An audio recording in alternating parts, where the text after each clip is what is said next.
Picture this. It's a bright summer day. The sun is blazing in a cloudless sky. Kenji, a slightly awkward, well-meaning high school kid, sits at the community pool.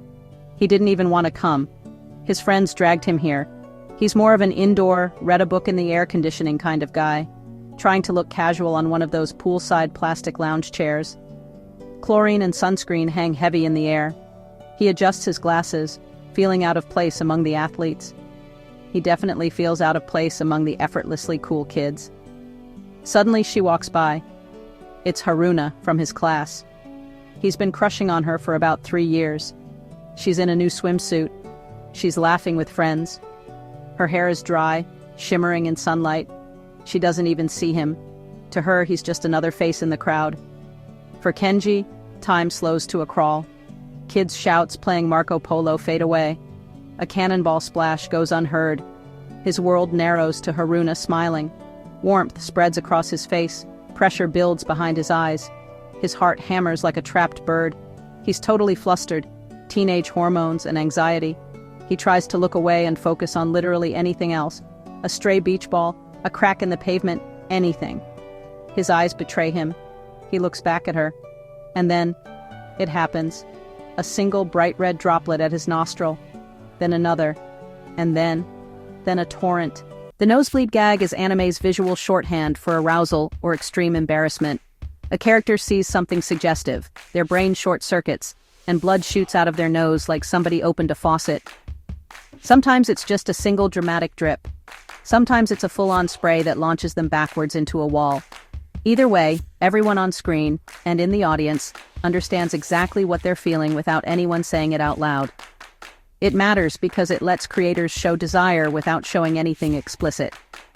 Instead of censorship bait shots, you get a ridiculous physical reaction that's technically just an injury, but symbolically about everything you're not allowed to show on TV.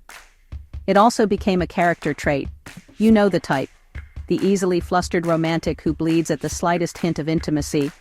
The shameless perv whose nose erupts like Niagara Falls. And the poor, nerdy girl who walks in at the wrong time and gets penalized by her own circulatory system. In anime and manga, a spontaneous nosebleed is the go-to symbol for arousal and extreme embarrassment. It's a visual gag, a cartoonish way of showing that a character is overwhelmed by lustful thoughts, a flustering situation. Instead of a subtle blush or a racing heartbeat, artists go for the big, impossible-to-miss gusher of blood.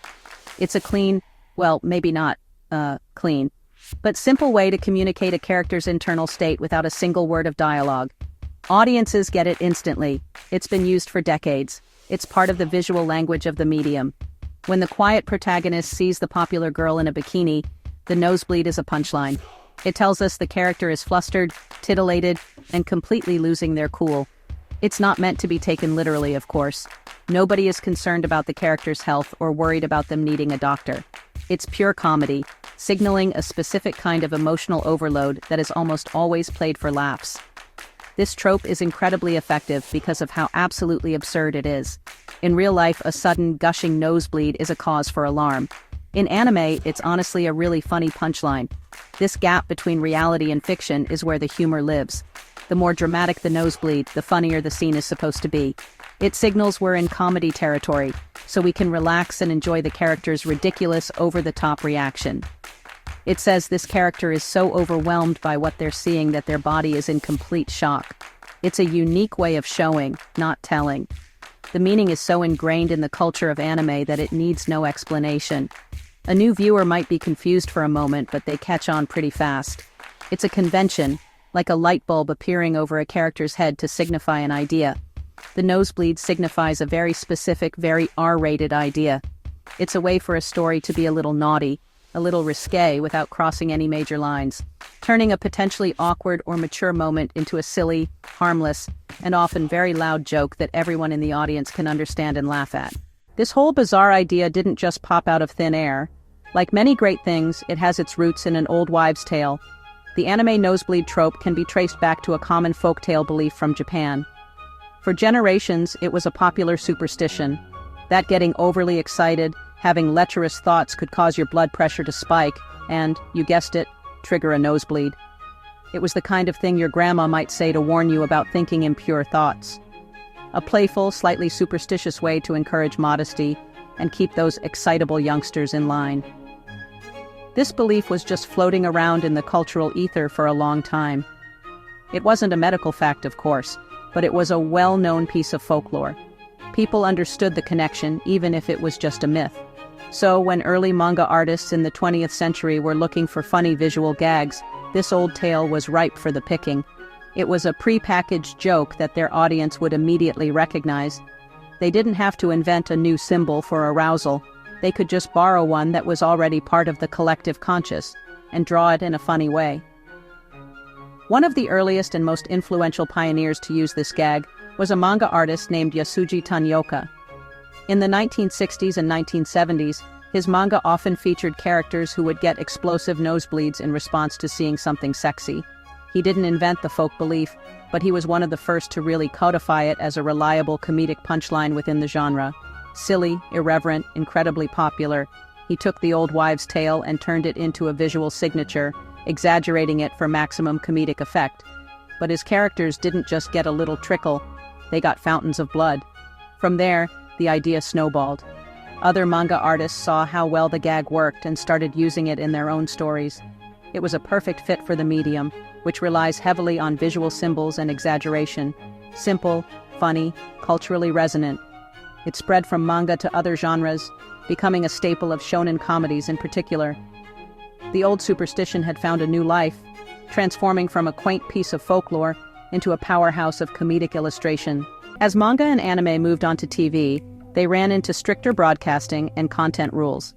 You couldn't show much in the way of nudity or explicit sexual behavior, especially in shows targeting teens. TV networks in Japan, like anywhere else, have standards and practices. There are rules about what you can show, what you can't show, particularly during time slots when children might be watching. Showing explicit nudity, overtly sexual situations was often a no-go. Same as in a lot of Western countries like the US and Canada as well. This presented a challenge for creators of shows that often featured fan service. Brief, titillating shots of characters in revealing outfits, suggestive poses. How could they show a character's reaction without getting censored? The nosebleed was the perfect answer. It was a brilliant censorship workaround. The nosebleed was a proxy for arousal. It allowed the show to have its cake and eat it too. The audience understood the naughty implications, but because the visual itself was just a comical, bloody nose, it was goofy enough to get past the censors. It was suggestive without being explicit, allowing shows to push the envelope in a way that was safe for television. There was also an animation efficiency aspect to it. Animating subtle facial expressions, like a nuanced blush, a complex look of longing, takes a lot more time. It requires multiple drawings to capture the slight changes in a character's face. A nosebleed, on the other hand, is a big, bold, and relatively simple effect. You can communicate a character's entire emotional state with one big visual punchline, and save some money along the way. It's cheaper and faster to animate a geyser of blood than it is to animate a delicate and detailed emotional response. In the fast-paced world of weekly anime production, any shortcut that saves time and money is a welcome one. So, the nosebleed wasn't just a funny joke, it was a clever production tool. It solved a censorship problem and an animation problem at the same time.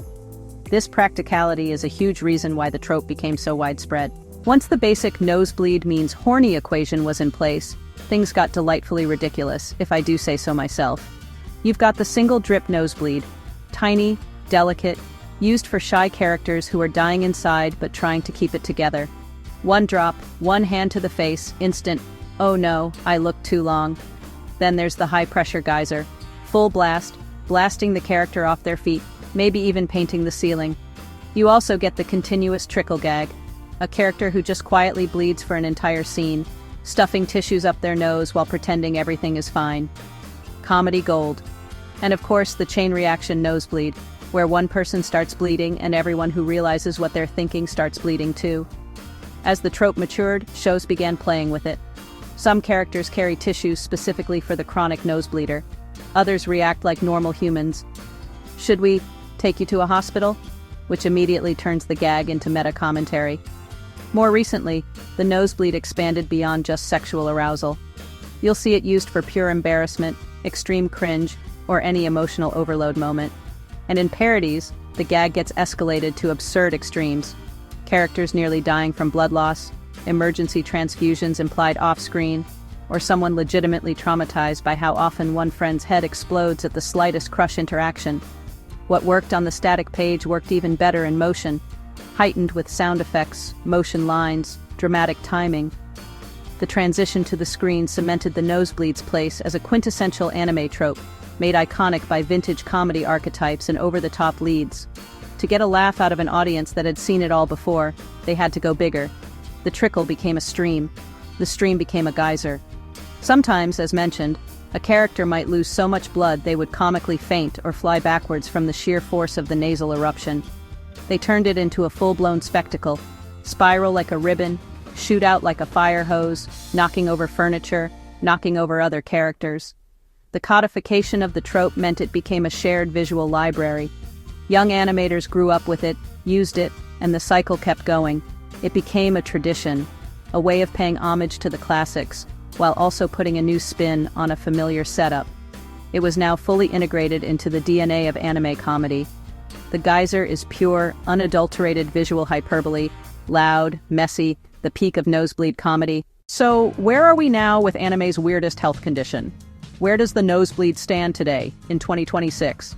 Well, the landscape has changed a bit.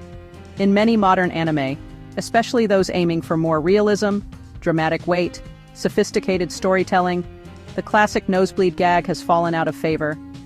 It's seen by some creators and audiences as a bit of a tired cliché, a relic of a bygone era. A show trying to tell a serious, emotionally grounded love story is unlikely to have its protagonist shoot blood out of his nose when his crush smiles at him. The gag can feel out of place and even a little juvenile in the wrong context. However, the trope is far from dead. It's just found a new home. The anime nosebleed is thriving in two key areas: parody, fan service-heavy comedies. In shows that are explicitly making fun of anime tropes, the nosebleed is a perfect target, used in the most exaggerated way possible, fully aware the audience is in on the joke. It also persists in ecchi, risque comedies, shows built around the cycle of setup, a character in a revealing outfit, and punchline, another character's explosive nosebleed. In this context, it's not tired, it's foundational. It's what the audience signed up for. Outside of anime itself, the nosebleed gag is part of meme culture. The image of a character with a gushing nosebleed is a universally understood symbol on the internet.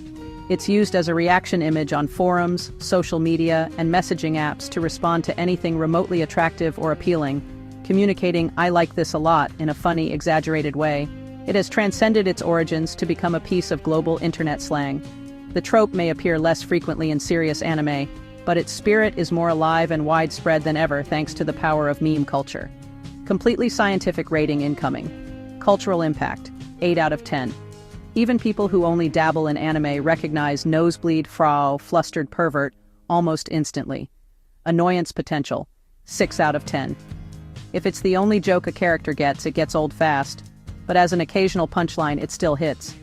Meme longevity, 10 out of 10. This gag has jumped into emoji, memes, and fan art, and it refuses to clot. Sorry, I had to. Verdict. The nosebleed gag is medically nonsense, culturally iconic, and weirdly efficient at telling you exactly what a character is thinking.